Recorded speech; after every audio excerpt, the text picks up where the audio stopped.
I'm a former planning commissioner for the city, and I'm currently secretary of the PB planning group. And I love parks. And I am a part of a volunteer coalition called the Parks and Recreation. I'm a former planning commissioner for the city, and I'm currently secretary of the. Is there a delay or? Okay, I'll keep going. The Parks and Rec Coalition is a set of volunteers consisting of community planners and retired parks planners for the city of San Diego. There's about 4 of them have worked for the city more than 100 years in total. And we're committed to having a great parks master plan. And we've been working on this since we helped send it back for revisions back in November.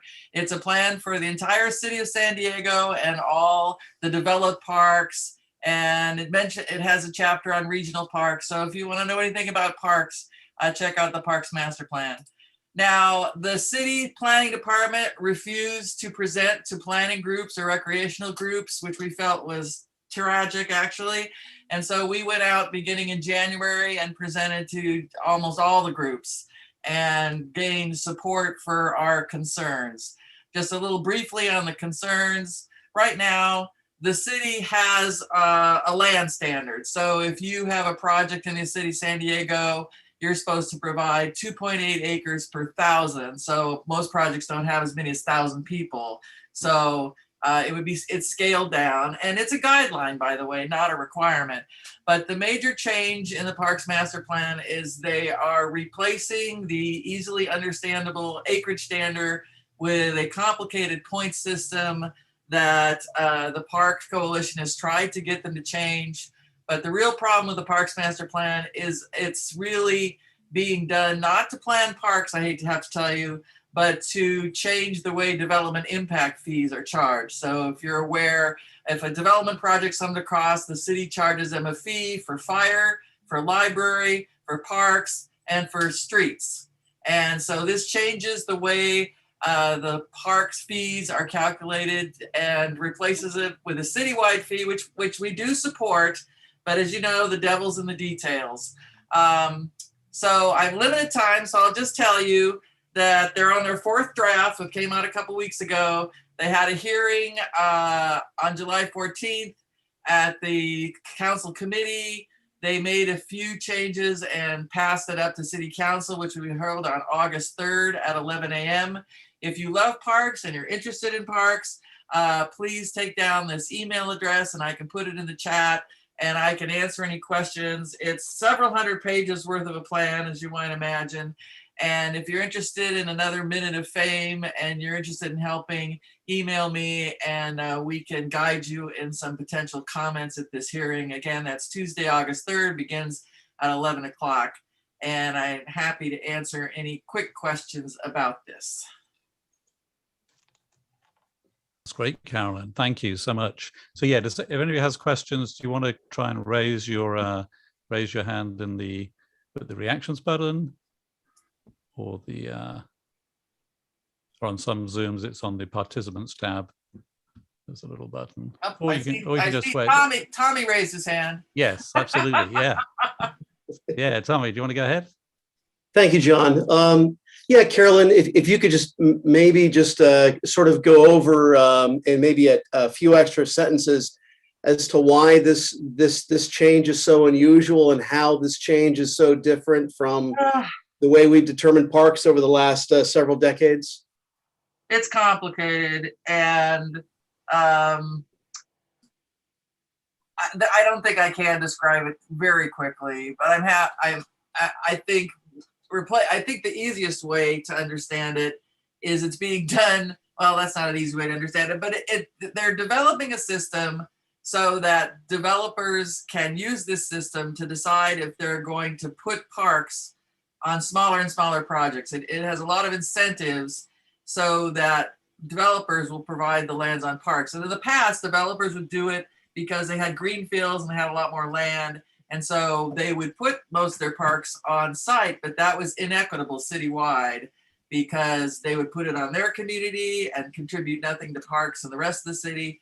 So that's part of what they're changing, which is why we support the citywide fee. But the underlying details related to how they're changing it and dozens of other things. We have, by the way, we have comment letters if anyone's interested in that level. And we did get some changes, I do have to say. We've presented, by the way, to all the council members and the mayor. Unfortunately, the staff didn't really want to work with us.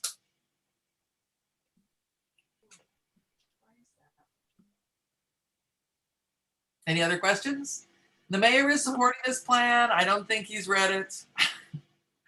I don't think his staff has really read it, except for the ones that are working on it in the planning department, which, by the way, are not planners. I have to complain. Carolyn? Yeah. Is this allowing parkland that we already have now to be taken easier? Because I know in Point Loma, the canyon, the Formosa Slough Canyon now, the housing, it looks like it's going ahead. Is it because this plan is going through that it doesn't matter if they take some of the percentage of parkland that was once in the area of parkland to make it housing? Well, the quick answer is no. But there's pressure on all kinds of land for housing, and that's really what's driving it. The plan itself is not going to make that any easier or any harder. So no, not really. I just think there's so much pressure for housing. The only way to get parks is to fight these projects and to require more parks. Our theme is more people need more parks. They're trying to grow the city, incentivize density around transit, but not provide sufficient parks. And we feel if you have more people, you need more parks. And that's just not even to mention the fact that a lot of communities are underparked right now and are under pressure. So I see Mandy. Hi, Carolyn. Nice to see you. Carolyn works with me on another tree planting initiative. Hi, my name is Mandy Havlick. I'm a club member as well as a local board member for the Peninsula Community Planning Board. And as you saw on the slide, we did support the PARC and their recommendations. And then we also noted with the city that in Point Loma, we are 97% built out. And we, with the old system, we were one of the top 15 communities that have a need. We are missing much needed park space, and we can't recreate land. The board has sent in letters requesting that the city ask Park and Recreation to consider transferring this plot of land, Formosa Canyon, over to Parks and Recreation to be purchased instead of housing being built at that site. But as Kathy stated, unfortunately, last February, the council voted unanimously to approve that change. So thank you for being here. Thanks. I have to say, the only way you're going to get more parks is to organize and fight to get parks. And I don't think that's really a change. I'm not sure it's going to be any harder. They're not actually changing the process to get new parks or do a general development plan for parks in this. And Park has recommended, and the city has said they are going to update that council policy, which is how you get new stuff in parks or get new parks. But this is reducing, it's really being done at the behest of the development community to change the way development impact fees are calculated and how they make decisions about what parks will be built on their project and what fees will be paid into the plan.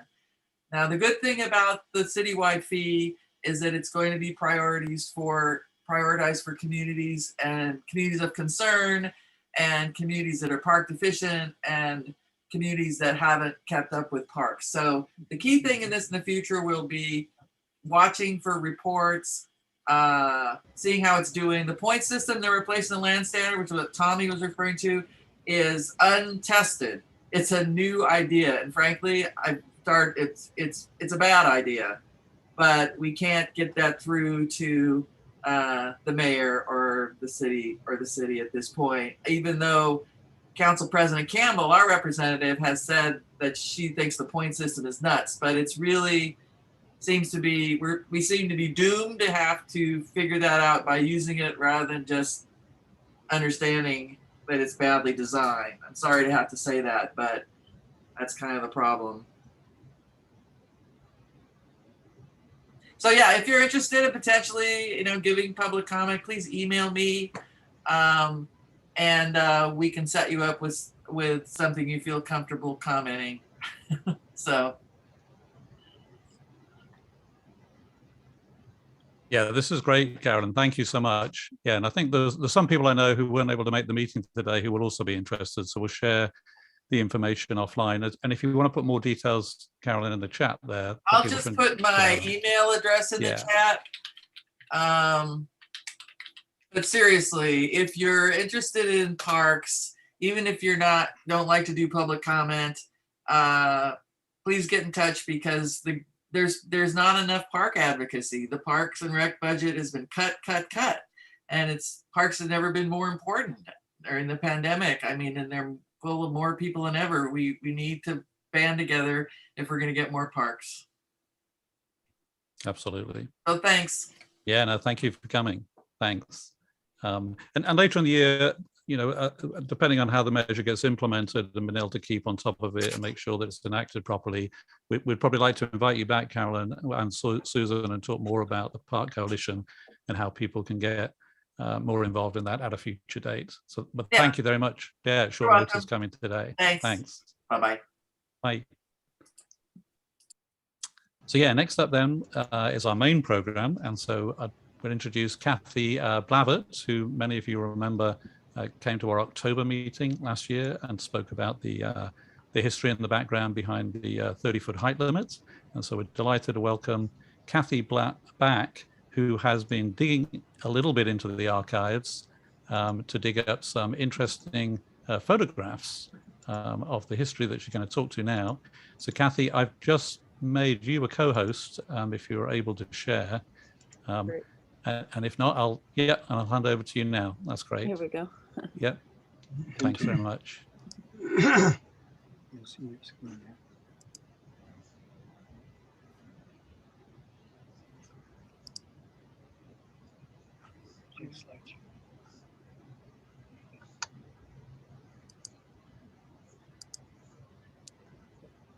Actually, hold on a sec. I need to go back one. I worked on the Ocean Beach book with the Ocean Beach Historical Society, and it was interesting because once I got done with that book, I had a whole bunch of people come forward with new photos and more information that I did a second book on Ocean Beach by myself. It's called Ocean Beach, Where Land and Water Meet. And just the title alone kind of gives you a hint about what OB is really about, and the pier is a big part of that. So anyhow, opening up here, you get two kids enjoying the beach with the beautiful pier in the background, and you've got the pelicans flying by, and that's iconic Ocean Beach right there. The OB Pier is really unique, and it causes a lot of unique things to happen. I wrote another book years earlier called OB's Weird, Wild, and Wonderful. And it was interesting because I was walking towards the pier and these mouse characters were up on top, and I had my camera out, and he saw me getting ready to take a picture, and this is what I got. And this is the kind of magic that tends to happen in Ocean Beach. And I couldn't have asked for a better picture because it says Fishing Pier. Down below, it shows the old plunge, which is with the fence down below. And that was a saltwater pool at one time. And the spray and the little cottages up above were all part of what was there. So this corner here has always been an iconic part of the history of Ocean Beach and attracting visitors to this. Ocean Beach was originally called Mussel Beach or Mussel Beds, and the cliffs there had a lot of mussels, and the mussels actually attracted people there when the originators of Ocean Beach would have giant mussel bakes, bringing people to the beach there. Fishing was a big, big part of the history too. that brought people. Here's a picture back in the day in the early teens. Also, Ocean Beach in 1913 had the biggest amusement park on the West Coast. And you can see the roller coaster in the background. It had a casino, it had a ballroom, it had all kinds of rides. It also had animals that ended up being part of the zoo later on. We also were full of sand dunes, which you can see in the background, and they came all the way to Newport Avenue, these sand dunes. And over to the right there, you see a building that has a roundish roof. That was a merry-go-round, and that merry-go-round's now up in Berkeley. It was moved there later on. We have the little staircase there. That was a place that they sold fish and clam chowder and mussels. It was very, very popular. This is right down where the pier is now, about where you see that squarish two-story building there that was the restaurant. This is pretty much over where the start of the cliffs go and the tide pools, and you can see what an attraction this was. A lot of people were coming to OB because they had specials coming out from back east in Chicago, and they wanted to attract people to the beach. Collier had brought a trolley down to the beach, and later Spalding bought the trolley and it extended from downtown. There was a bridge that was built that went over to Mission Beach, and we had quite a closer history with Mission Beach at that time, because the people over there, when they started developing, would come and get their supplies and stuff from Ocean Beach. So anyhow, this gives you kind of a layout of the early times, and there were a lot of beach cottages made, and also the library was right down across the street from where the merry-go-round was, and so it was a very active area early on.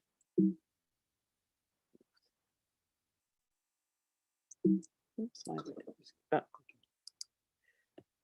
this is a picture here of Ocean Beach in the early 40s, and the first pier they had was actually made out of railroad ties, and it was further down on Del Monte Avenue, and it went out from the cliffs.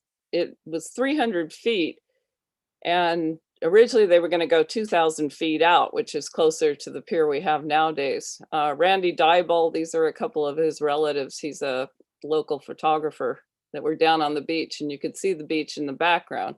And it's several blocks past where the pier is now. And unfortunately, with the war ending and stuff, they ended up taking it down, the pier, later on. This shows where the pier was, at the foot of Del Monte. And at one time, they also had a visitor center down at the foot of Del Monte. It was another popular street. Now it's more housing, and but you can go and walk down to the end of the block there, and you can see the concrete left from the old pier. And the reason they built it there was because of the fishing. You have a reef out there, and there was a lot of good fishing, and that's the main point of why they picked this location. Here you can also see how the cliffs in their natural state before some of the seawalls and homes were built up, and before some of the pathways and stairways were put in. This is when they proposed the first pier for the new one, and it was $700,000 for the fishing pier. You notice in the picture here, though, it doesn't go straight out. It kind of veers and goes out more towards where the old pier would be, which was a better fishing area at the time. You can also see how much sand we used to have on the beach there, and you look back at the San Diego River in the background.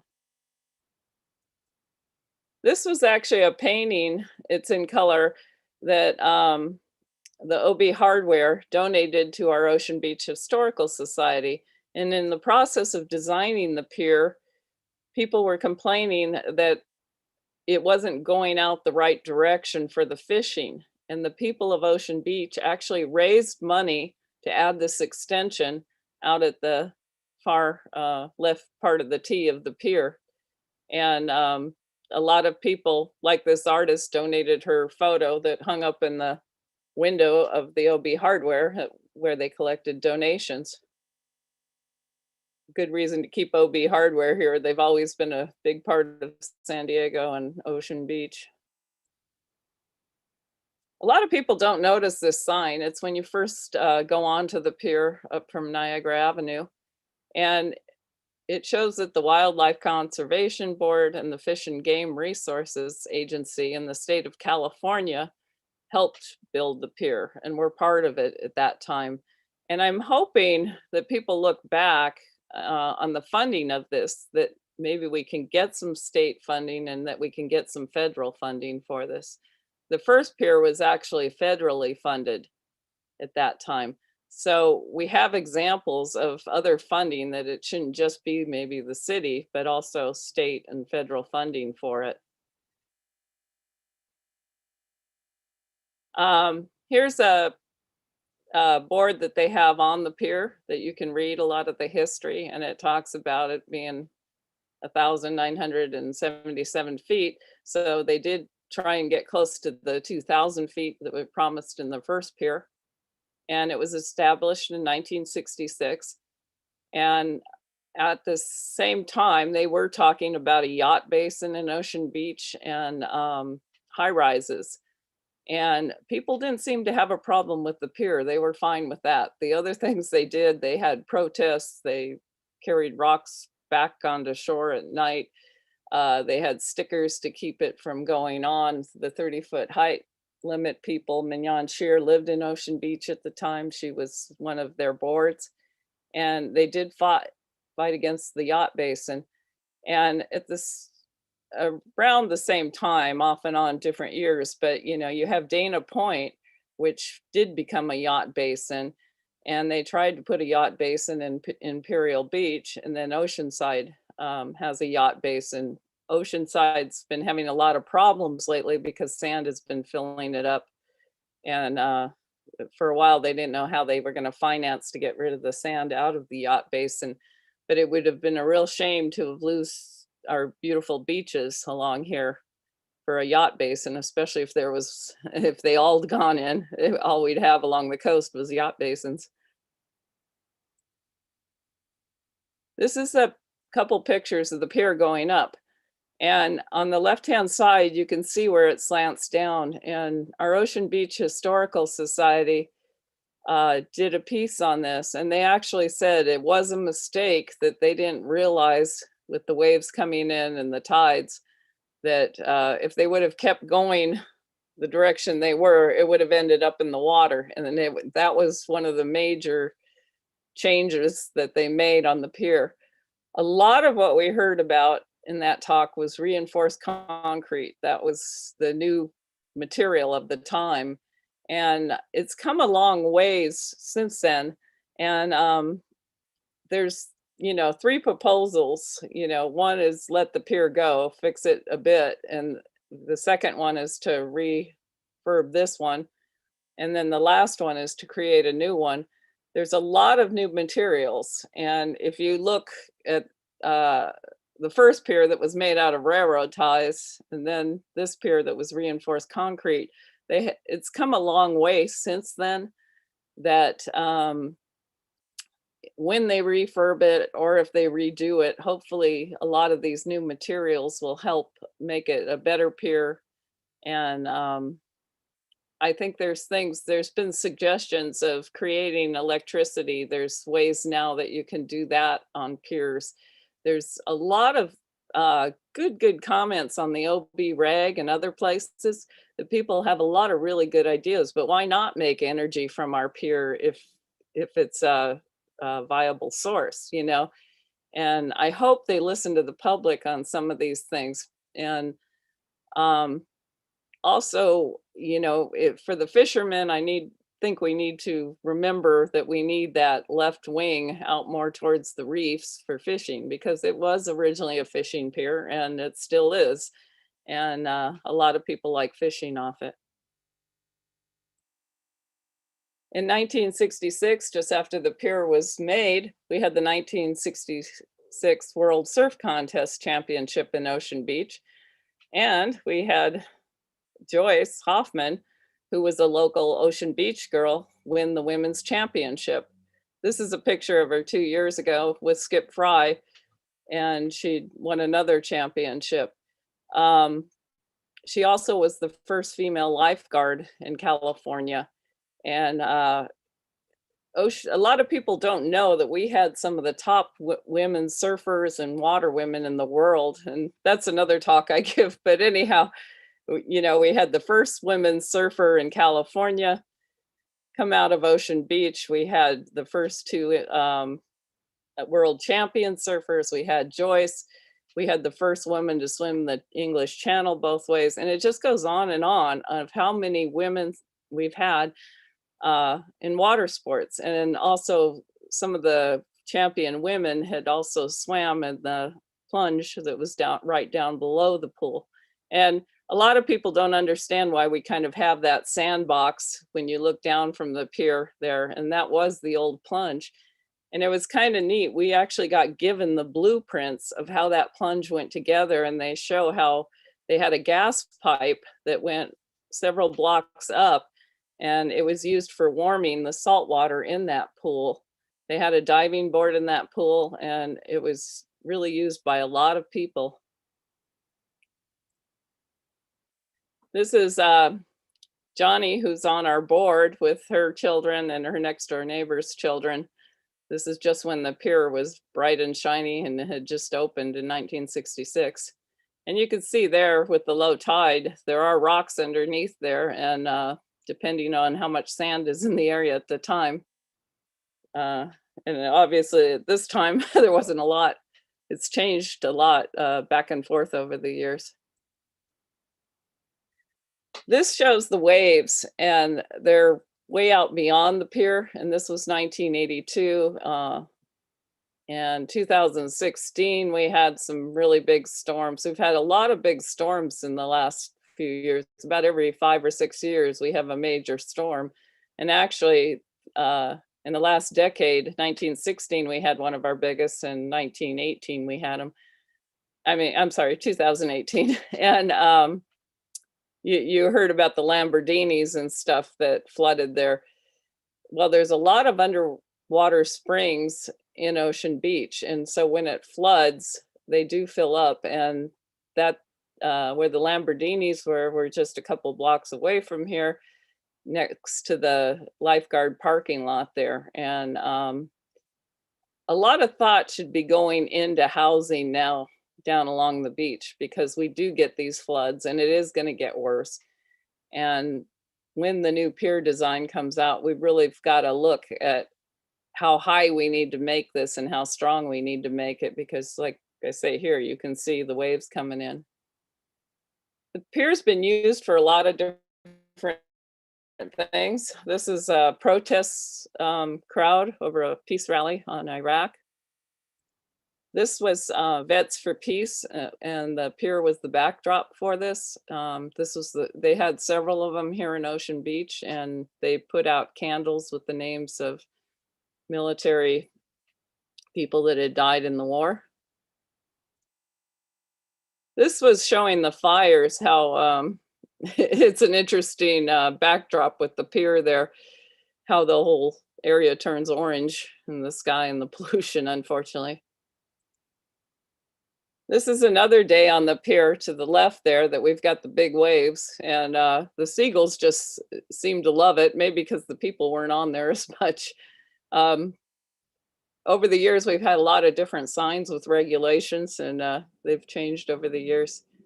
In the background here, you can see the pier once again, and it really is iconic. And if you go up on Mount Soledad and look down, you see it. You can see it from Sunset Cliffs Park, that it really is a special thing that we have that nobody else has. And so many people enjoy this. And the fishermen and all ethnic groups go out there, especially the fishermen and stuff. And it's just fun. I had a Japanese exchange student, and she was listening on, telling us, not Japanese, with the different Asian people there, because it was so interesting, the different cultures that were out there fishing. The 50-year anniversary was in 2016. And it was really neat because Ocean Beach went all out for this. The photo or the drawing on the right is a cartoon my husband did. We try and do cartoons of some of the major Ocean Beach events and sites in Ocean Beach. And this is the one he did for that. On the left, it shows how many people came out for the 50-year celebration. All the people in the red hats there are part of the Tessier family who were there to celebrate with their relatives about the pier, and they were the ones that constructed the pier. This was that same year, and we have a very iconic left-leaning pine tree, Christmas tree that year. But if you look down in the right-hand corner there, it talks about the pier celebration. And that year for the parade, and it was kind of the theme of the whole year, was the pier. That's how much it means to Ocean Beach. And some of the things that revolve around the pier, of course, are 4th of July fireworks, and a lot of the surfers paddle out underneath them, and everybody from the shoreline can see it, and they have their fire waterfall coming off the end of it. So that's a lot why Ocean Beach is popular during the 4th of July. The Surf Classic is a yearly event. We have the pancake breakfast, the junior lifeguards that jump off the pier, which just recently happened about a week and a half ago. And then the Grauman Fest with the little kid surfers. And then there's a lot of other events in between that happen. Okay, here's Leonard Tessier and Julie Klein and Craig Klein, who have businesses here. And the 2 girls on the end are part of the family. And he was very proud that day, and it just enjoyed talking to everybody about the pier. And this was at the 50th anniversary.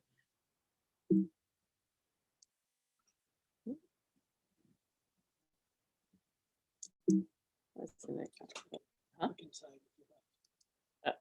Okay, this is a picture of the pier parking lot in 1966 when they opened it. And they had a band, John Tafoya, who's still around Ocean Beach. He was part of that band. They had all kinds of celebration ceremonies. To the right is Steve Roll, who he's been on our Ocean Beach historical board for years. He's just gone off it recently, but he's taken some of our most iconic pictures of Ocean Beach, and he took a lot of the pier that day, but you can see the crowds down there in the parking lot. This is my last picture, and this shows the Tessier family on the pier. Ralph, who I think he's logged on here. Hi, Ralph. Anyhow, like I say, they have the red hats on, and to the left there is Pat James, who was the president of our Ocean Beach Historical Society for 15 years. And we've really tried to give a good history of this. And we were so happy that the family came down and helped celebrate and give a good talk with a lot of great pictures of the history of the pier. Just one last one here. Yeah. This kind of shows the damage that happens with the pier. And this was in 2018. And it tears off the railings a lot over and over again. This one, a lot of it washed up clear on the street because of the high tides and the big waves we had. It went clear across the street over by the hotel there, and police had to kind of quarantine off the area. And here you could see the sand wash out, and the little round hole there is where they actually stick the Christmas tree in the ground. It was made to hold the tree up. But you can see logs and boards from the pier and other things that have been torn apart during these rains. So however they redo the pier, it's really going to need some reinforcement and some thought. This area right here where it is torn apart on the right is the low area that the water gets up over quite a bit. So anyhow, thank you. And I know this is hold on just a second. Anyhow, I know this is quite a bit of information that there's other parts I didn't cover, but I hope you enjoyed it. And our Ocean Beach Historical, there's a lot of really great history. And like I say, this whole area kind of ties together, the beaches, our businesses, all of it. And it'd be great if people come to our meetings. We're gonna start having live meetings hopefully pretty soon. Right now we're having Zoom meetings.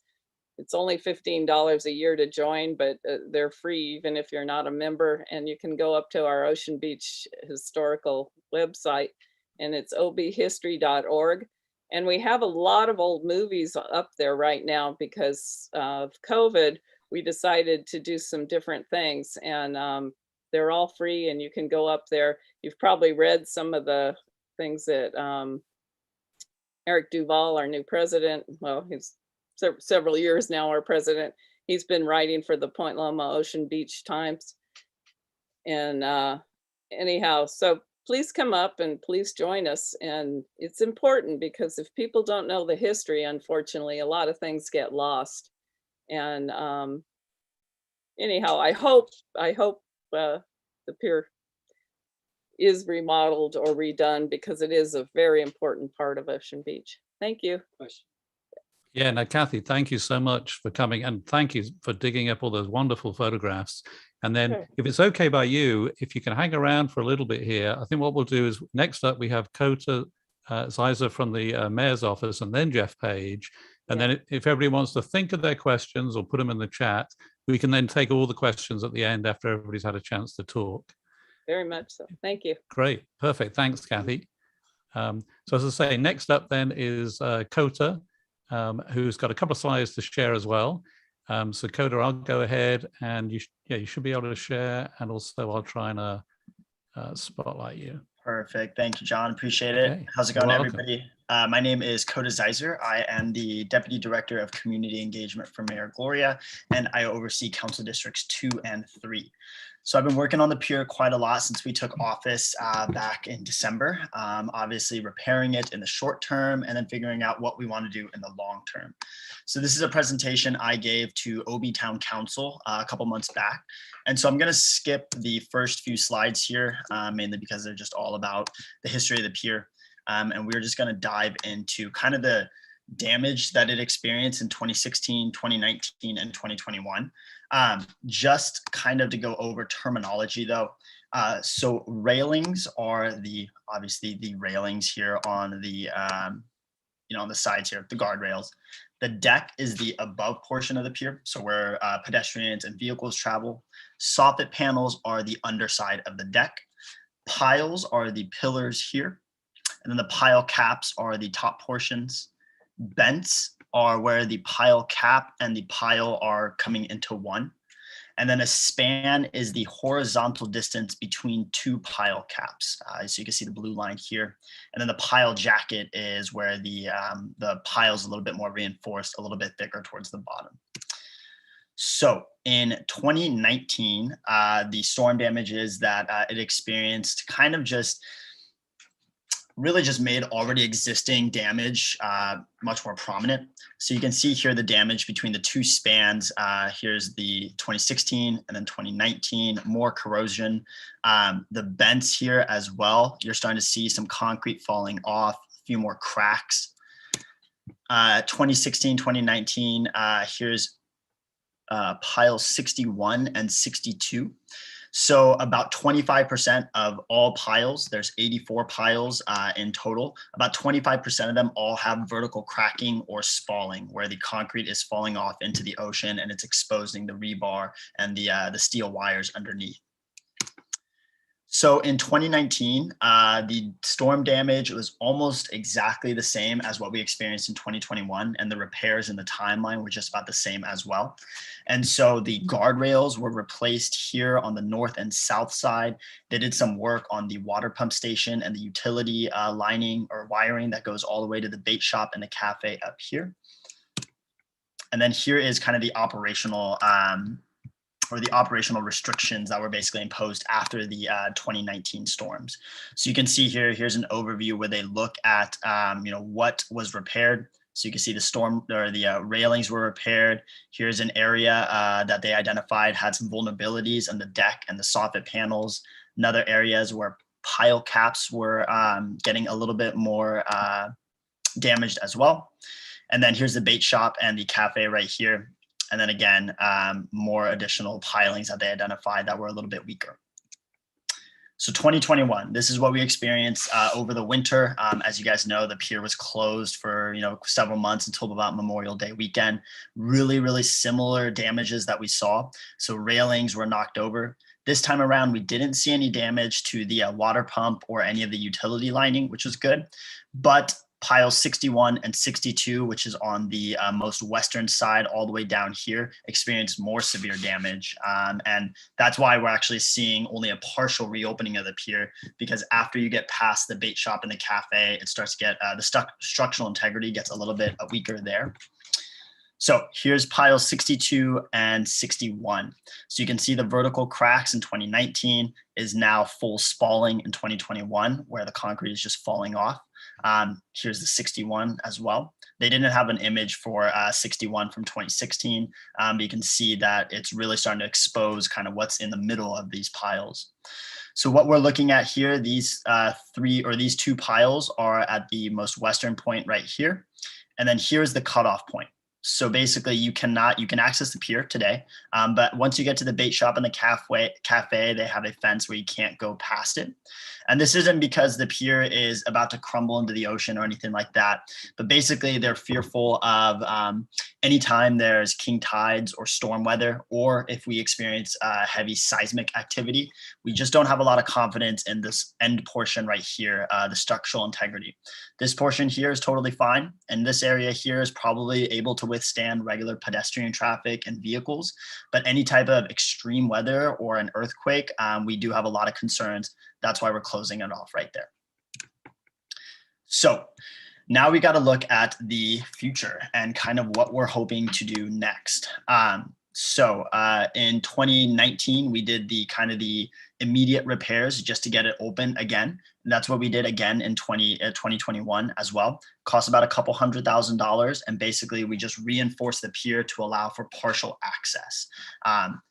And with, how kind of sensitive and fragile the pier is right now, and the fact that it is past its lifespan, we're probably looking at having to do these repairs every year, every couple of years. Anytime there's severe weather, king tides or extreme storms, we're going to be looking at these Band-Aid options just to get the pier open for partial access. So we really have to have a conversation about what we want to do long-term. I think a lot of folks are of the mindset that this is a landmark in the community and the city, and it's something that we do want to keep around.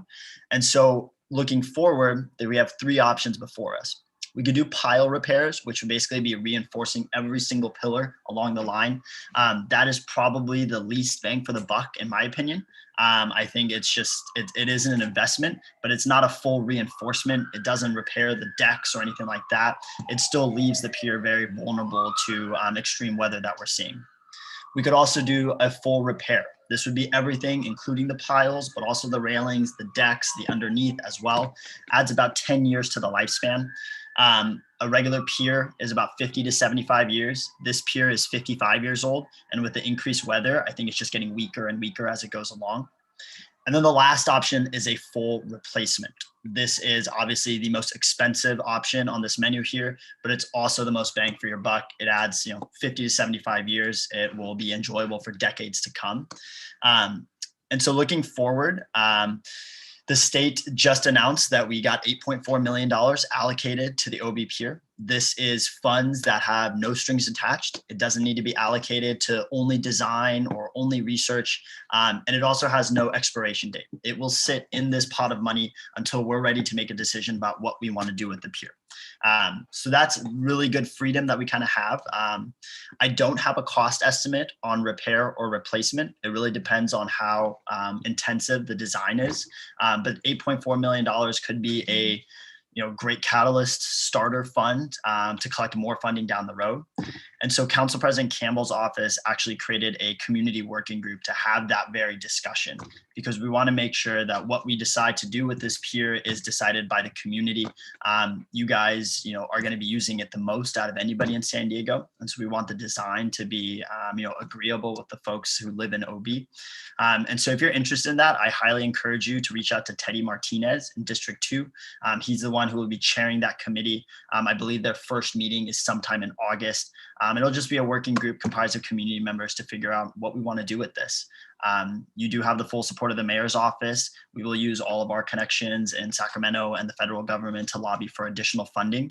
We are excited that State Senator Tony Atkins and Assembly Member Chris Ward were able to secure this initial burst of funding, but we definitely need to secure more funding if we're looking at more expensive options such as a full replacement.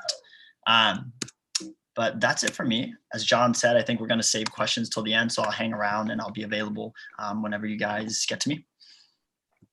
Yeah, no, I appreciate that, Kohta. That's great, and thank you for bringing the slides that you showed here, which is good. And then, yeah, as you say, if we bring Geoff up next, and then we can hold questions to the end. Yeah, Teddy wasn't able to make it to this meeting. He had a conflict or something.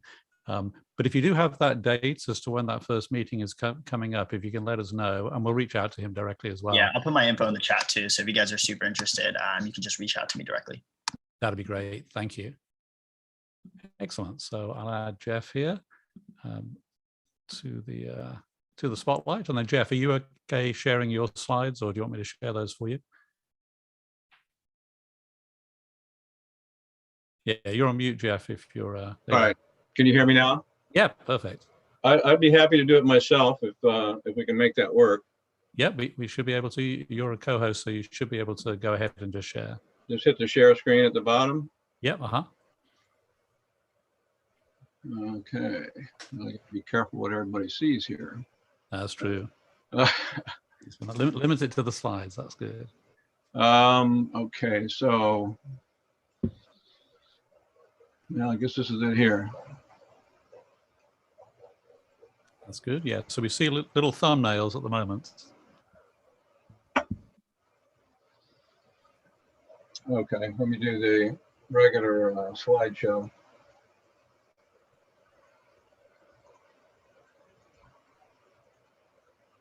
Is that working? Nope, not yet.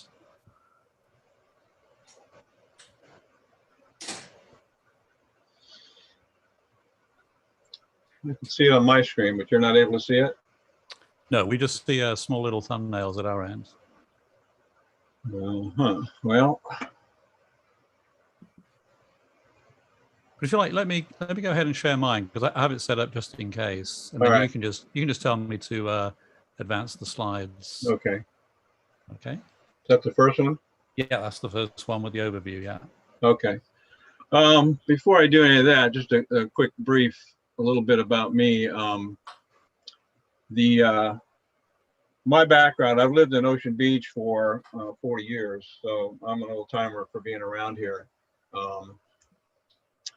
And I spent my whole career in construction, so that's why I got involved in this thing in the first place. I grew up in a Navy family. I spent my entire life around the ocean, so I understand the ocean pretty well.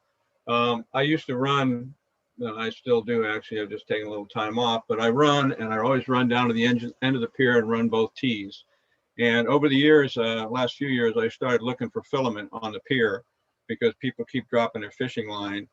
And during the course of that, it caused me to notice a problem with the stanchions that support the railing. And I noticed that it was pretty serious because the edge was actually pulling away from the deck. So I started contacting the city the first time in May of 2017. And that's when I first learned that there were pier studies. I did a lot of emailing back and forth from May through December. They originally said a report was supposed to be in August of 17. Then they told me December of 18. I finally had to file a PRA in April of 18. They didn't give me any reports. They just gave me the Moffitt and Nichols contract and invoices. I kept pestering them, and then they started ignoring me. So I decided to wait and see if any work started. And if work started, I knew there'd be a set of plans, but nothing happened. But I did notice in the meantime, more frequent pier closures, and I'm a surfer too. And I noticed that the pier was being closed a lot, not when it was damaged, but just when the surf was not very big. And I was suspicious there was some kind of guidance out there that was causing them to do that, which later proved to be true. They just weren't telling the public about it. So I sent in a new PRA in January this year, and I sent the exact same thing I sent in 2017. And lo and behold, somebody let loose with the report. And so that's how I got my hands on it. So the real history of it, the pier opened in '66. The first pier repair was in 1987, only 23 years later, and this was supposed to be a 50-year pier. And it needed major work. There was an investigation done at that time and found damages, unfortunately, by the same firm that designed it in the first place, Ferber Engineering. And then the city let them do the plans for the repairs. So Ferber did that in '89, and by '91, the repairs were done. In 2004, Moffett and Nichols did another pier report that nobody hears much about. It was very extensive, had a lot of information in it and a lot of recommendations. The next one is 2016. Moffett and Nichols did a visual report, and this one line in here jumped out at me. It said, none of the recommended repairs from the 2004 structural survey appear to have been completed. It's 12 years later, after they had identified major problems with the pier, nothing had been done. In 2017, Moffett and Nichols did a structural assessment. Their report came out in 2019. They did another visual in 21 after the storm in January 21. They did another visual in May of 2019. That was before the 21. And then in April of 21, they came out with their memo. And the memo basically contains recommendations that they had from years ago about what to do about the pier, areas to avoid heavy loads and all sorts of things like that. None of which they paid any attention to. And one of them was there was some really odd collection of things, and it's in the memo that the city put out. Moffett and Nichols gave the city in April of 21. It included not allowing large collections of pedestrians in certain parts of the pier. In other words, parts of the pier were in such sad shape, they were recommending not allowing very big crowds of people to even stand on it. There's never been anything marked out on that pier to show that. There's never been anything of any kind to show that any of this stuff was done, other than the fact that they started closing it early. And the guidance eventually on why they were closing it is Moffett and Nichols recommended it be closed anytime the top of the water got anywhere within 3 feet of the bottom of one of the vents, or the bottom of the pile cap. Now you think about that, the pile cap itself to get to the deck of the pier is another 3 feet. So the water would have had to been 6 feet below the deck itself before it was safe to open, which is madness. And they never marked anything. I never saw anything of any kind showing how they were going to do this, but you would have had to keep the pier closed almost all the time to meet that requirement. So the reason I'm showing the pier itself first is you see this big tier out here. There's some engineering mistakes on this thing without a doubt. And when you look at where the problems are that Kohta circled just past the shack, it's right where the T meets the main pier. Now, I've spent my whole career in construction. I'm not an engineer, but I certainly learned enough in the amount of years I spent doing this. And when you think of that pier end during big waves, that's like one big whole section of it pushing back on the rest of the straight pier. And if you've ever been out there with really big surf, you'll feel that thing swaying considerably. I've been out there many times, and it'll sway several feet. And a lot of the strain was being put right where that T meets the pier. Oddly enough, that's where we have our problem right now. The other problem is down at that low section, and the low section was, it's almost hard to believe anybody used the assumptions that they did at the time. They took their wave information during the summer, which is the lowest wave action that we ever have. They didn't consider the winter. They wanted to bring the pier down as close to the water as they possibly could to make it easy to reel the fish up. So the people that were engineering this thing didn't understand a thing about wave action. And so they got down to that low point, and there was a bit of a storm, and it tore part of the pier off. It almost dropped the crane in the water, and they realized they were going to have to raise it. So at that point, that low point is where you see the pier start to be raised. Where they made their big mistake was they should have gone back and lifted that up and made that pier straight all the way from Niagara. By leaving that low area, that part of the pier gets continually bathed in salt water. And that was never intended for the materials that were put on this pier. They were intended to take something, but they weren't intended to be bathed constantly in the water. And you look at all the repairs that have been done over the years on the railing, it's been right at that spot. And they claim they put up breakaway railing. Well, maybe they did, maybe they didn't. But the fact is that that's where all the damage occurs to the railing, because the thing was just built too damn low. So there are some real engineering problems with the way this was all put together. If you go to that next slide, if you would. John? Hello? Yep, you should be able to see, you can see the next slide? No, I can't see it on mine. Are you on the second slide? I've got it on my other screen. I can talk from that. Yeah, All right. I think everybody should be seeing the second slide, which has the new deck section and cross section.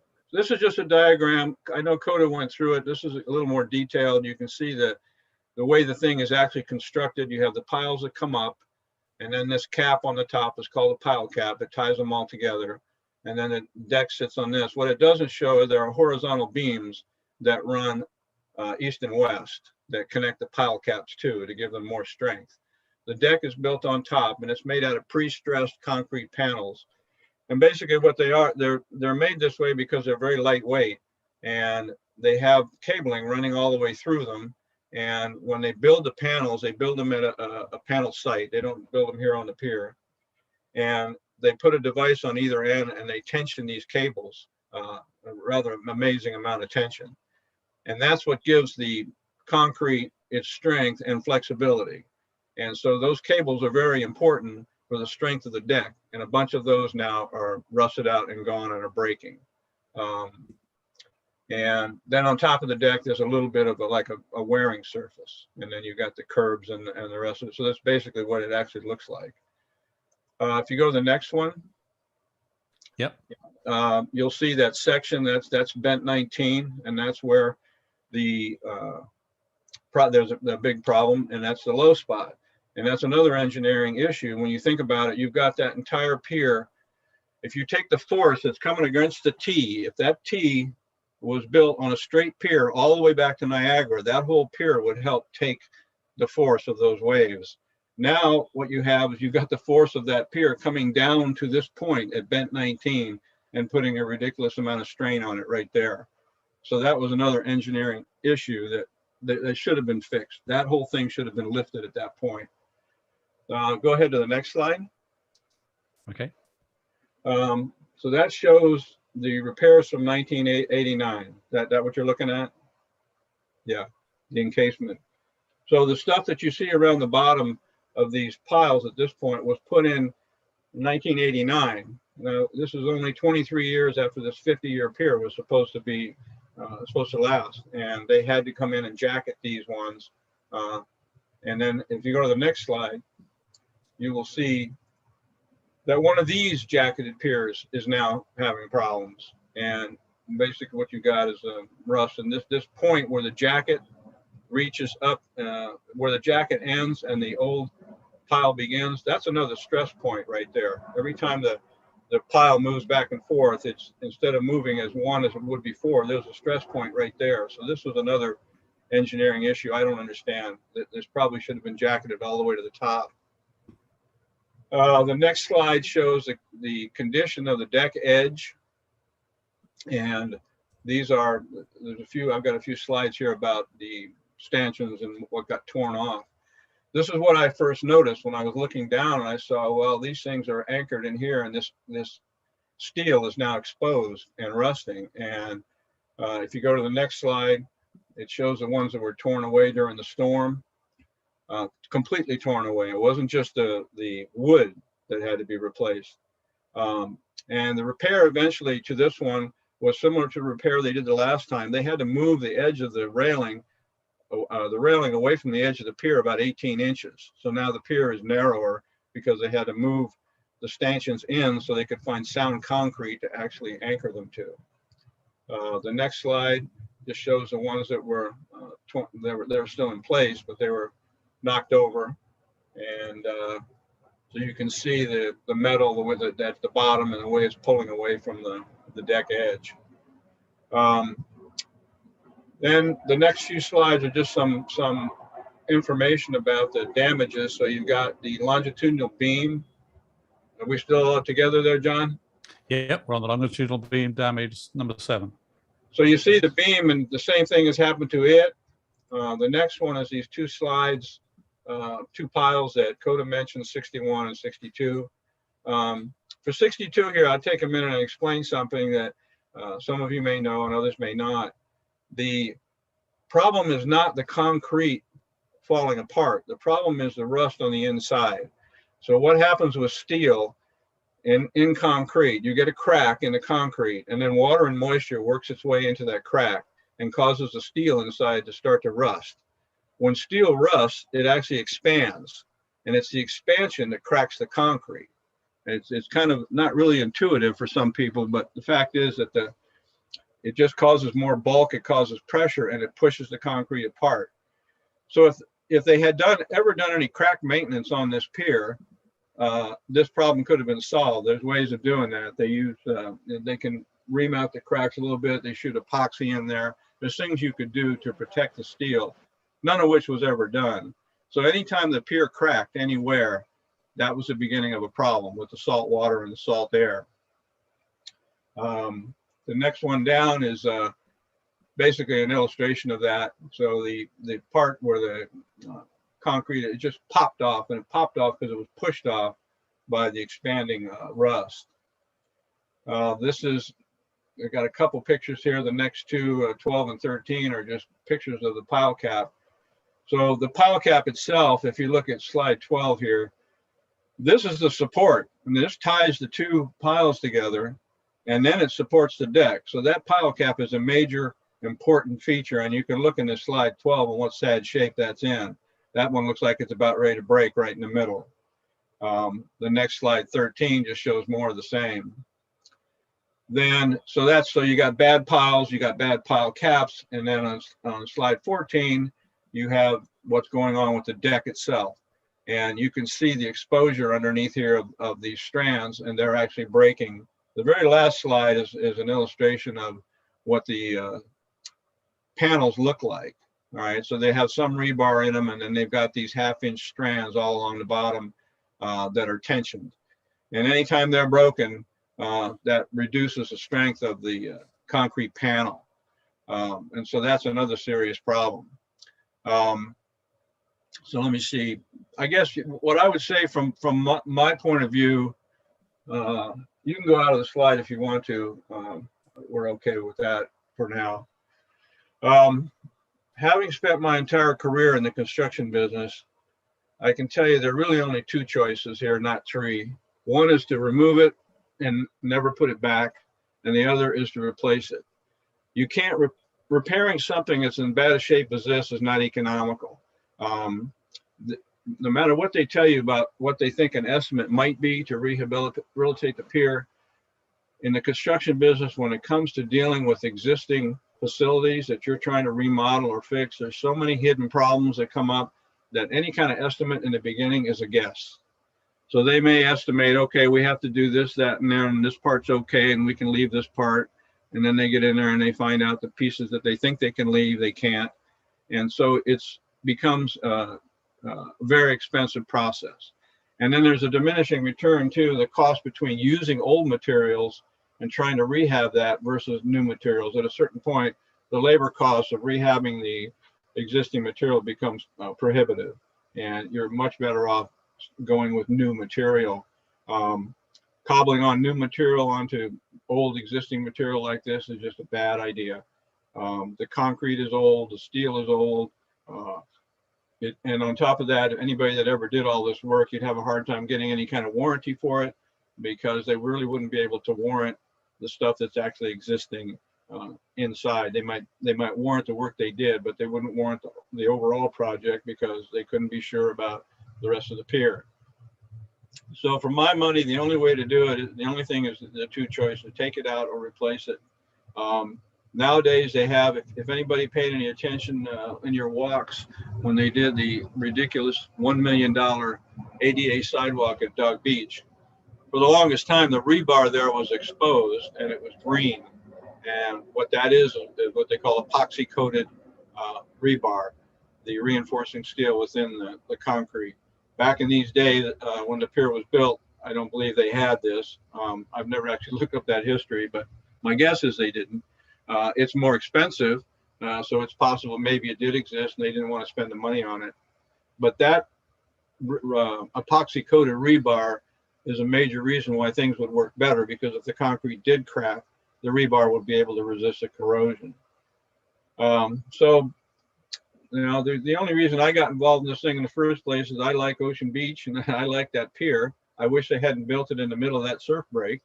I think that was a big mistake. I think they should, if they were going to build a new pier, I think they ought to rebuild it off of Del Monte, like Kathy showed in the original slides, where it was before the war effort stopped it because they needed all the steel. It's a good location. It would free up that surf break again, and it would still bring all the same kind of benefits that the city gets from it. But so in the end here, what you have is a story of some really awful public responsibility for this pier. It just amazes me that the amount of since 2004, the amount of information that the city has had about the shape of this pier, and they've done absolutely nothing about it. It's basically criminal. So I wanted to highlight all that so that the people who are in office now don't want to be a part of that list of bad management of this pier. I don't know who got the 8.4 million. I'm kind of curious about that. That could be used to rehab those bad piles down just east of the T, so they could open the pier again. And ideally, if they spent that money on the pier, they should immediately decide at some point, are we going to take it down, or let's begin a design for a new pier. One of the things I think Ralph Tessier mentioned in his presentation at the OB Town Council is you could do a different design. And one of the things I liked about it, he said you could widen the bays instead of having the spans be as short as they are now. Because of different materials and ways of building things, you could have the spans underneath the bridge, underneath the pier, be quite wide, which the surfers would love, instead of having to shoot the pier with those ones that are closest as they are now. So anyway, anybody has any questions? That's how I got involved and wrote the story for the rag, and I'm glad to see it's getting a lot of attention. I appreciate the Democratic Club or anybody else talking about it. It would be very expensive to build a new pier, without a doubt.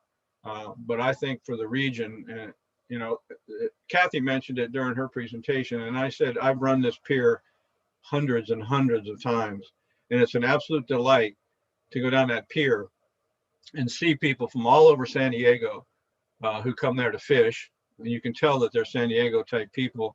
And then all the different, you go down that pier, especially in the summer, all the different languages you hear from people. The tourists always come and visit this pier. But even when the tourists aren't there, it is used regularly by a lot of San Diegans.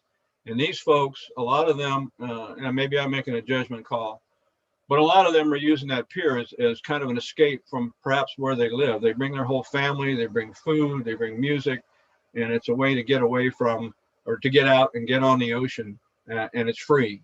It doesn't cost them anything. And I think for the people who do use this pier, we really should consider building a new pier. So that's about all I had, unless anybody has any questions. No, that's great, Geoff. Thank you so much. And thank everybody, thank Kohta and Kathy as well. There's a lot of information here. It's really great. And so, yeah, if you have questions, if you want to go ahead and use the Zoom reaction button at the bottom of Zoom, or it may be on the more if you're on an iPad or an iPhone, and then just click the raise hand button.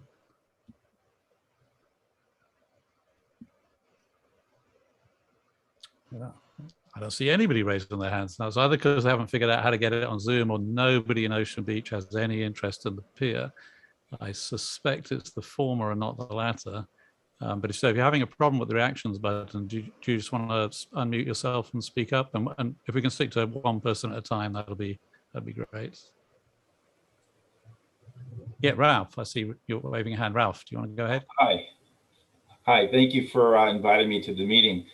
And Geoff, thanks for all your articles that you write, and you know, the unvarnished truth about a lot of this stuff is really appreciated. I think by myself and by the community at large.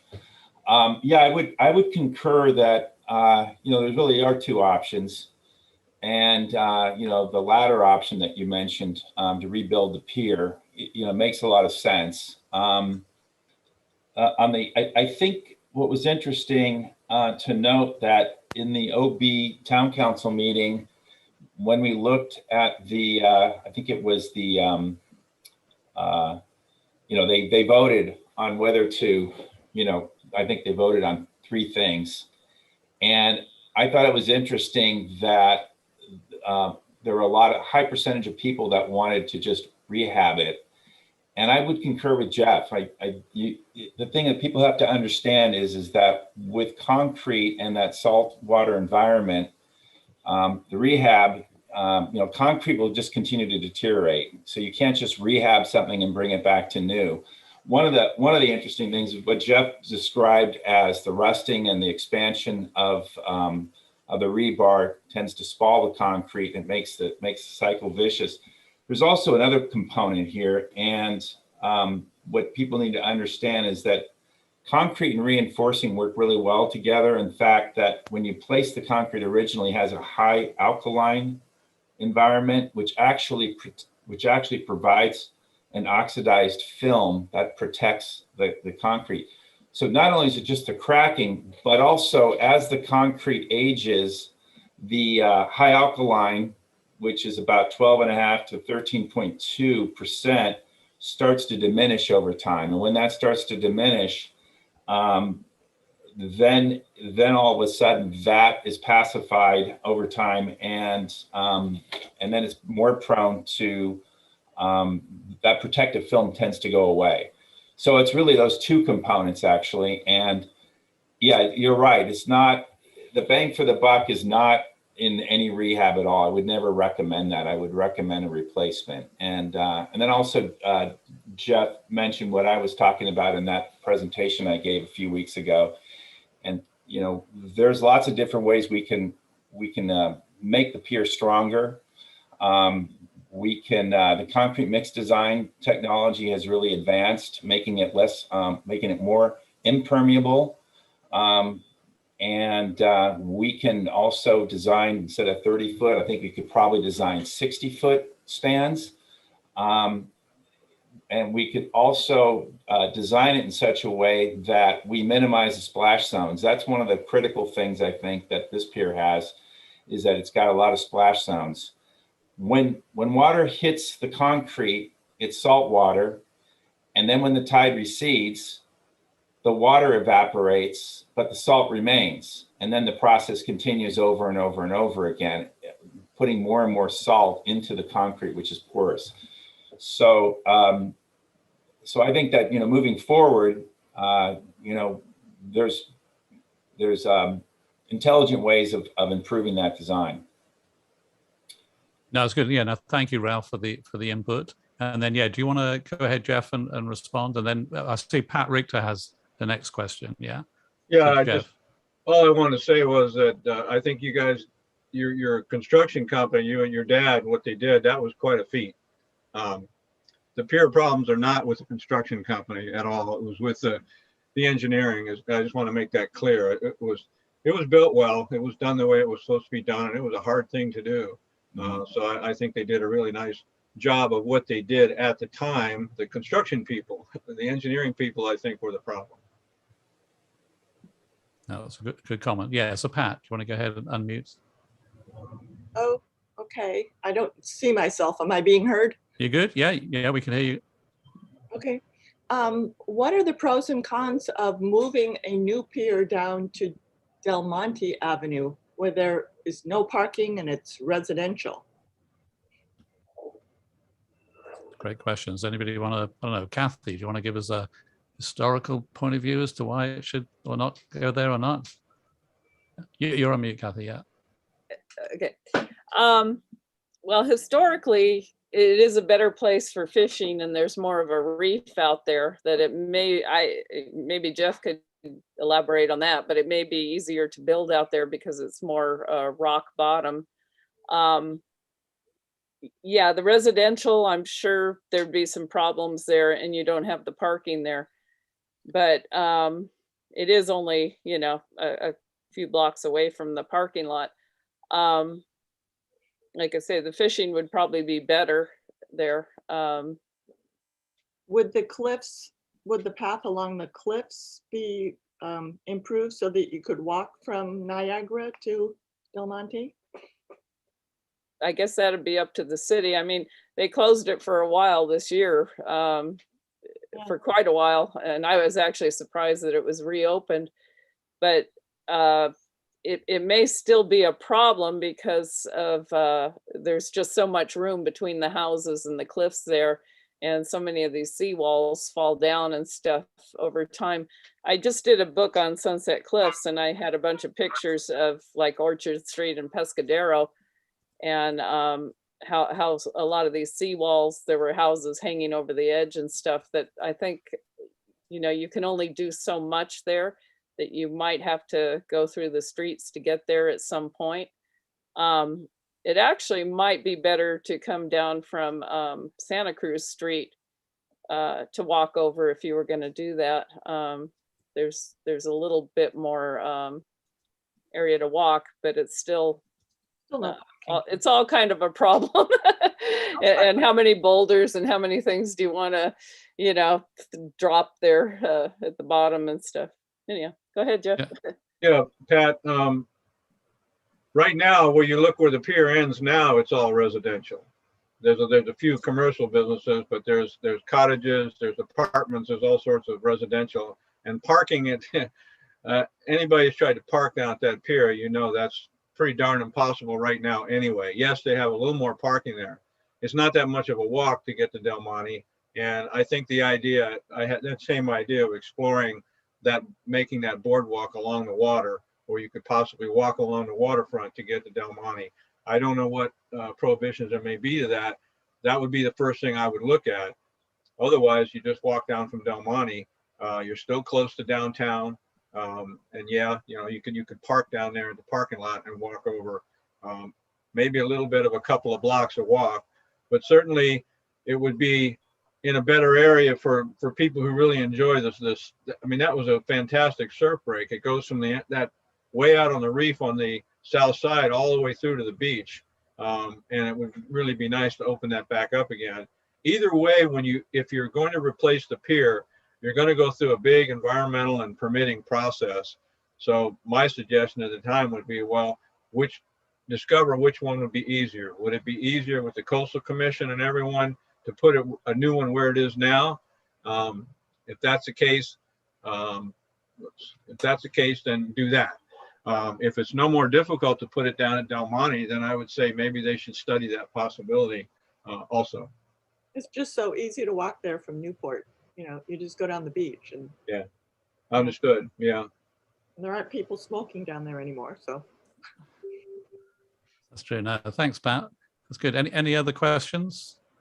Can't believe we're so light on questions on something like the pier, but I mean, there's a lot of information to take in. Yeah, Ralph, you have your hand up again. Yeah, just to check, is there anybody else before Ralph? Because you have spoken once. So is there anybody else who has a question or wants to put this thing in the chat? I see Susan asked and Kohta responded to a question to do with allocation of funding.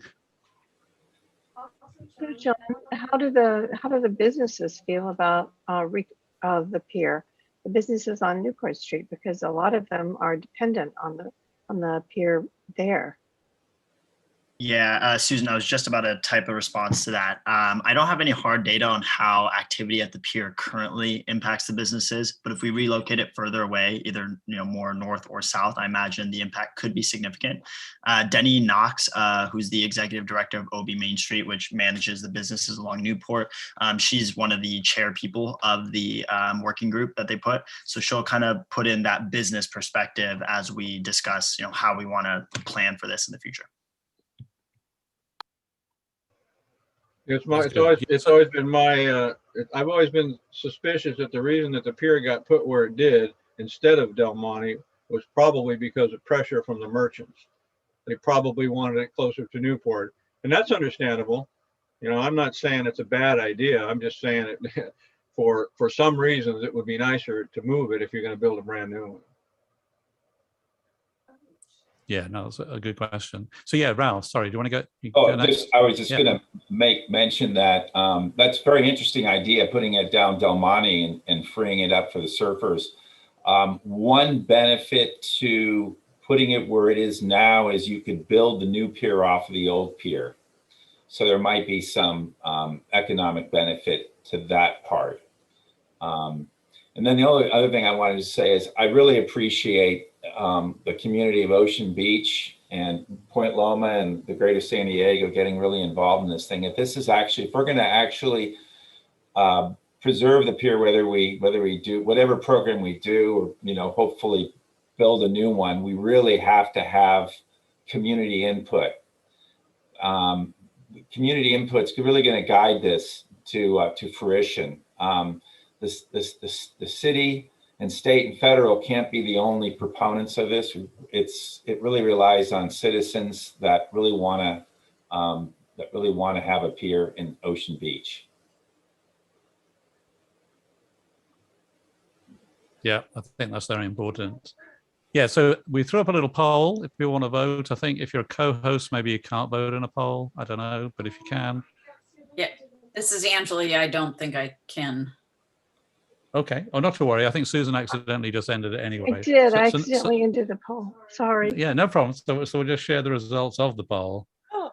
So it's not a great scientific result because there's only 11 responses, I think. So there's probably a fair margin of error. But yeah, a vast majority of people would rather build a new pier with the latest technology rather than. I think one person said to pull it down and one person said to rehab the existing pier. So with that unscientific conclusion, I just want to thank everybody again, Geoff and Kathy and Kohta for coming today and sharing everything. And as I say, the video for this will be on YouTube if you want to go back over it. And you can also download now the transcript of the meeting. So in the that little CC button at the bottom of Zoom, you can click on that and download everything that was said today. So yeah, if you want to come off mute or just show your reactions with the reaction button to thank our speakers today, that would be great. And with that, we'll move on to our next agenda item. Thanks, everybody. Thank you, everyone. Thank you for coming. Very interesting information. Yes, well done. Okay, so I think we're now back to the next item we have on the agenda, which he says, trying to remember what it was, I think is the officer reports. And so with that, we can start maybe with I don't know, Kip and Susan, did you want to talk about the community grants program and any updates on that? Hey, everybody. Yes, we have worked to make an application form, and we're going to work on disseminating the application form and getting some notice about the community grants program. Really nice to see you all today. There are some other just announcements that I encourage that were in our email that are also on the party website to support the effort to block the recall of Governor Newsom, and also the upcoming Roosevelt dinners coming up, which are on the county party website that we'll put in our email that goes out after the meeting. That's great. Thanks, Kip. Anything, Susan, you want to add? I think we've had one person apply, and that's Sonara. We'll get back to her, and she's the one that puts up the political flyers, and so that we can see who funded things. She has a huge collection, and I think that is something that actually all of us could benefit from reviewing after elections. So. That's great, thanks. And then, so next up we have Angela, I think, with the Treasurer's report. Thanks, Kip. Thanks, Susan.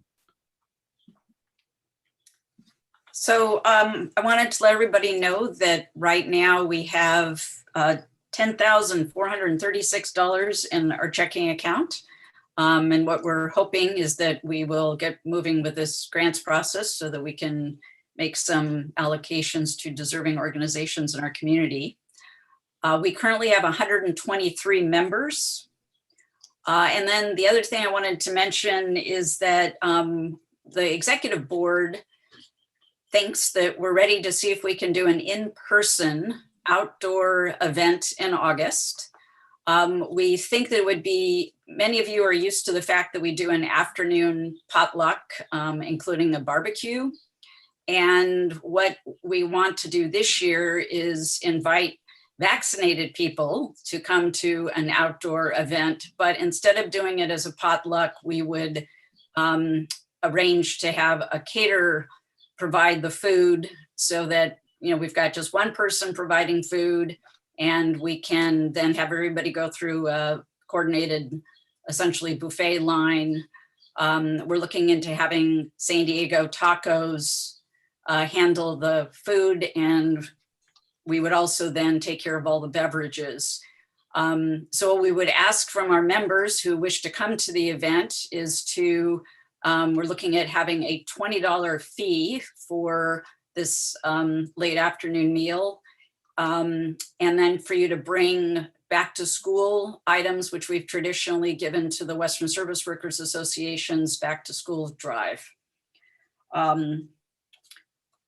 So I'm kind of curious as to whether or not an outdoor event, we would do it at my house, again, where we had it 2 years ago, which is in, yes, so Susan is saying that she thinks I mean a serving line, and yes, that is how it would be handled, would be a serving line for the food. So I'm just curious if people think they would want to attend an outdoor event. Again, it would be at my house, and we had it outside primarily 2 years ago. So I think those of you who attended 2 years ago would know that it's a large outdoor venue, and we would arrange for the food to be outside. And we are looking at August 22nd, which would be the time that we would normally have our event.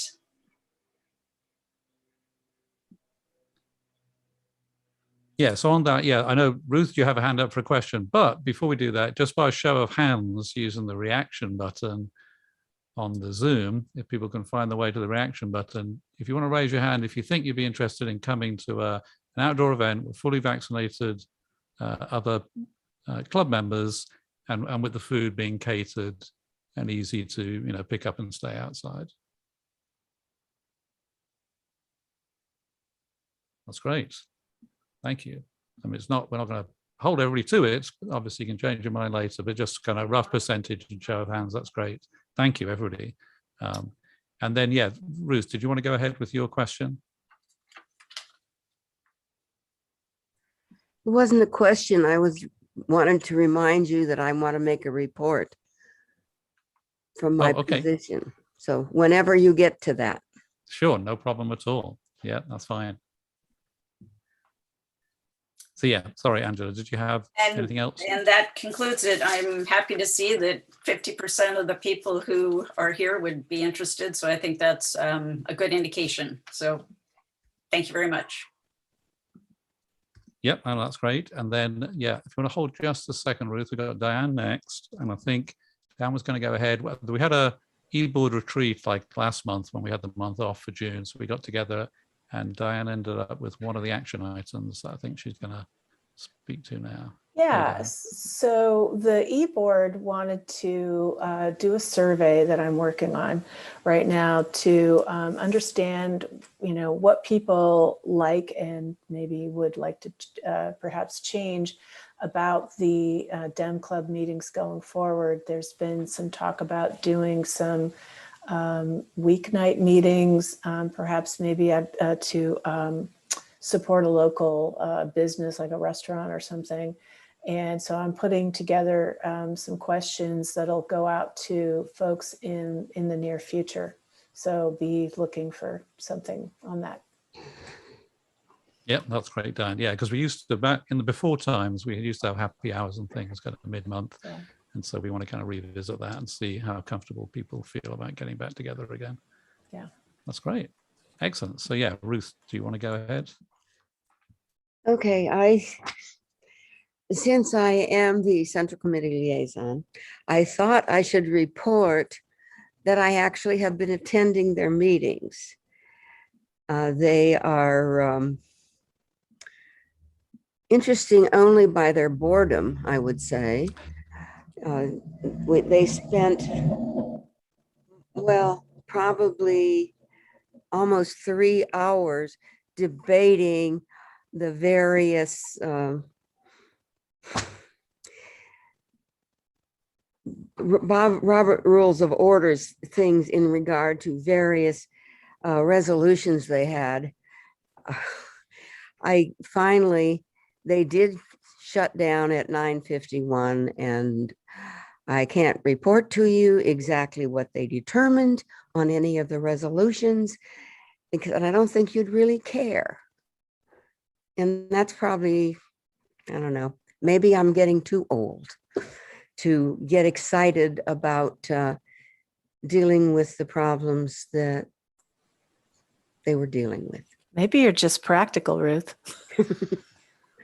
Well, I felt it was a great loss of time, that they could have done something else, and that maybe the resolutions committee should spend a little more time on the resolutions and know what they really mean to say before they stick it out in front of all these other people that want to change this T or dot that I, you know. Anyway, but I just want you to know I am doing my duty. Well, thank you, Ruth, for a most illuminating report, which I'm not sure if that was a plea or an appeal for somebody else to be the Central Committee liaison. No, it was no, it was, you have to, you just have to sit there and watch it, enjoy it. No worry, no worries, fully understand. So yeah, so my report, I don't have a report. I mean, I have lots of things for the announcement section, but not for the report section. So rather than take up time on that, I think we'll move straight into the announcements, as we're running a little bit over, but I think we had a great conversation today. So next up then, would anybody like to, who's here to speak either on behalf of an elected official or as a representative or candidate for office, if you'd like to raise your hand, and then we can start. And yeah, Doug Case, you're up first. Thanks. Okay, thank you. I'm Doug Case. I represent Senate President Pro Tem Tony Atkins. And the most significant thing that has happened since the club met last was the approval of the state budget. It was a $263 billion budget, but what's really good is that the $260 million of that was earmarked toward projects in San Diego. We already talked about the $8.4 million for the Ocean Beach Pier. Some other local projects are $27 million to the city of San Diego for homeless projects, $30 million for planning and design of a new UC San Diego health replacement hospital on Hillcrest, and $30 million in grants for sea level rise planning for local governments. Statewide, the budget included stimulus checks of $600 each for middle-class families, with an additional $500 for families with children, $5 billion for grants for small businesses to help in their recovery, a record amount of funding for education at all levels, from a transitional kindergarten through higher education, and spending money for addressing critical issues like homelessness, climate change, drought, and wildfires. And in addition, the legislature continues to be fiscally prudent, this year putting aside $25 billion to reserves. And so it's a good year financially, and we're able to do some transformational things. So thank you. That's great. Thank you, Doug. And then next up, Tommy. Thank you, John. I appreciate it. It's great to see everyone. Tommy Howe, San Diego County Planning Commissioner, running for San Diego City Council in District 6. I think most of you know I'm the co-founder of San Diego County Democrats for environmental action, helped build that club into one of the largest clubs in our party, and really helped make climate the centerpiece of our Democratic Party, and really made climate a centerpiece at City Hall. We helped get the climate action plan, or what became the city's climate action plan, passed by the Democratic Party Central Committee, so it was able to become law at City Council and signed into law, unfortunately, by Mayor Faulkner. But nonetheless, it's good policy. One of the reasons I'm running for office is to ensure that we actually get those T's crossed and those I's dotted, and we actually get all the components of that plan implemented and put into law. But not only am I concerned about the environmental future of San Diego, really going back to a lot of the conversation that we've had here today regarding the Ocean Beach Pier, it's about our built infrastructure here in the city of San Diego, and making sure that we're getting to a place where we don't have so much deferred maintenance to the point where we have to decide whether we have to go and take an entire pier and relocate it or tear down the current pier. We have issues regarding this in District 6, and this isn't even just with the roads and the streetlight issues that we have in District 6. We have a senior center that had so much deferred maintenance, the city's had no choice but to close it. There was the Mira Mesa Epicenter, this teen center across the street from Mira Mesa High School. It's been 5 years since the city was able to get any sort of vendor in there. There was a lot of deferred maintenance with that structure, so much so that I had to work with Supervisor Tara Lawson-Reamer to get that transferred to the county just so we could get that space funded and back open. So we really can't be in a place where we're losing these paid city assets to deferred maintenance simply because we don't want to care for our built infrastructure. But certainly that goes for our roads and a lot of other resources here in San Diego as well. That's why I say neighborhoods first. I'm the only candidate running for San Diego City Council that's talking about these issues. These are the same issues that I hear from my neighbors every single day, and I hope to earn your support and speak more about housing and homelessness and the issues that we face here in San Diego, and I hope to earn your support. My name is Tommy Howe, running for San Diego City Council in District 6. The website is tommyhowe.com. I look forward to speaking with you more, and thank you again for the time today. No, that's great. Thanks, Tommy. Appreciate that. Any other people who want to speak or any other announcements that people want to make? Oh, okay, I don't see any hands. Well, then I will just take the opportunity for a couple of announcements. One, to piggyback on what Tommy was saying, if there's any doubt that one of the candidates that's running in the recall election for governor, who may be known to residents of District 2 and the city of San Diego, and all these things that we've learned about today with coming up with the pier deferred maintenance, the normal things, and yet none of that has been discussed in Politico and any of the other kind of things that go on around the state in that recall election, but should be more widely known. And the other thing I'll just plug as well is the fact that about 8 months ago, there was a trust ordinance that was passed by the city to do with surveillance and the use of or introduction of new technologies to do with policing and surveillance devices, which are predominantly installed in certain areas of the city and not others. After 8 months or so, not much has really moved forward on that. And yet there is a vote coming up at City Council to do with the renewal of a system they call Sharpshooter, which is a clever bit of technology, if only it worked. But unfortunately, it doesn't.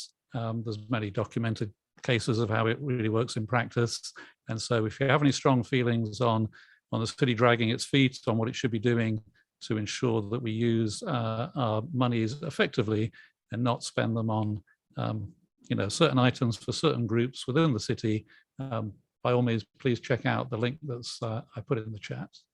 That would be great. So with that, if there's nothing else for today, I just want to thank everybody again for coming and provide. Oh, yeah, Tommy, you have your hand raised. Yeah.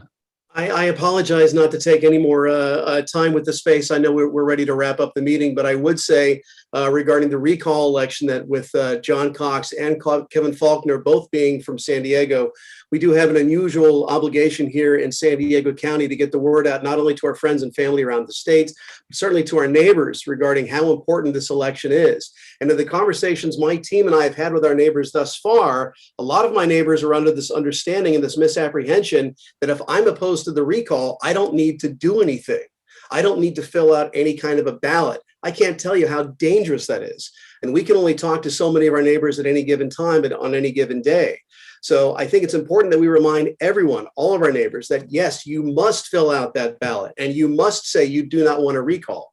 Otherwise, we could wind up with a very unpleasant situation by the end of the month. Thank you, John. Yeah, no, thank you, Tommy. That's vitally important. And Angela? I just wanted to mention to everybody that we've ended up changing our meeting schedule for the fall. As you're well aware, we normally meet on the fourth Sunday of the month, but at least at this point for the fall, we do have, there we go. Thank you, John. No, I was going to say thank you, Angela, because you reminded me that the one thing I did have for my president's report was to talk about this. So I appreciate you doing that very politely here at the end.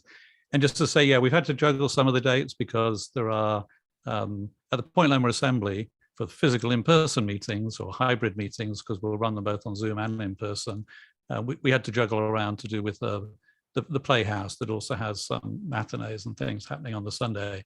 And we tried to accommodate each other as much as possible. So these are the proposed dates for September, October, November, and December. And we'll be having more inputs, as Kit mentioned, in the newsletters that we send out on the contents of the meetings. But if you want to kind of block those dates in that we'll send out after the meeting as well, those will be the changes for the upcoming months. And we have updated these also on the party calendar. So if you go to stdemocrats.org and look at the party calendar, these should all be the dates that are shown there as well. John, I believe November is actually November 7th. Oh, I got that wrong, eh? So I'll hide that. I'll take that down. Don't write down what I just said on November 28th. But you Anyway, can just write stay down. tuned. Yeah, for September 12th. September 12th is the next meeting. Thank you. After the barbecue. Yeah, that's my bad. Okay, so with that, I think we are adjourned for today. And again, oh yeah, there is one thing I will just put up here on the next slide, and that is just to finish and playing some music on the way out of the meeting, is the fact that today, July the 25th, should have been Emmett Till's 80th birthday. And so there's a recent, just recently released track by Eric Bibb, who many people may or may not know, and in collaboration with Ron Carter. And so we'll just play that as the outgoing music that we share here. So if I can get my technology together, which I know I have failed to do in the past, but we will try and do that here and play that on the way out.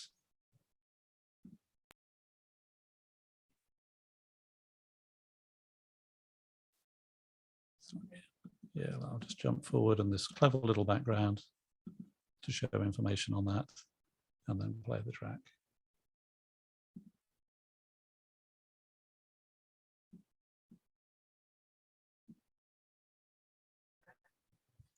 Everybody's telling me not yet, they can't hear anything, which is my bad. So just 1 second.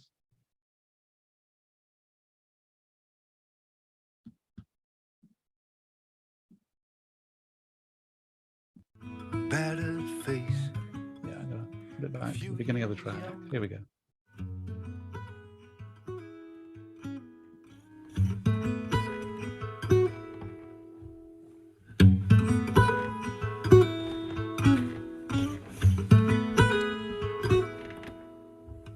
I recall my first look at his battered face.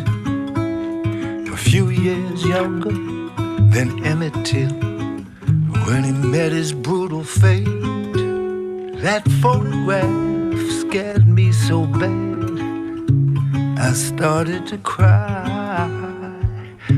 What a way for a boy like me to have to die.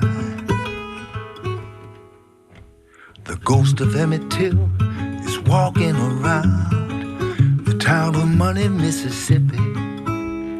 Can't move on, 'cause hate's still going strong all over this country. That picture sowed a bitter seed in my frightened mind. From that day on, I understood some hated my kind. That photograph revealed the fact I could not deny. Like Emmett Till, a boy like me could surely die. The ghost of Emmett Till is walking around the town town of Money, Mississippi. Can't move on, though it's been so long, 'cause the killers walked free.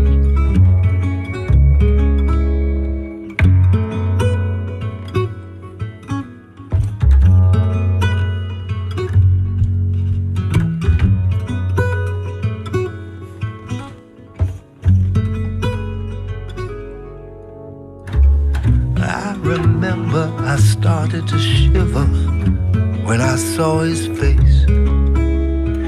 Emmett's blood in the Tallahatchie River left a permanent trace.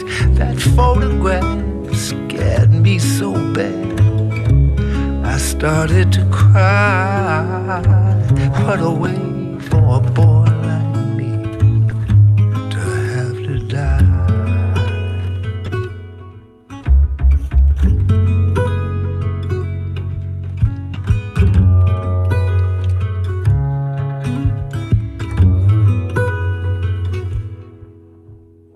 Ghost of Emmett Till is walking around the town of Money, Mississippi.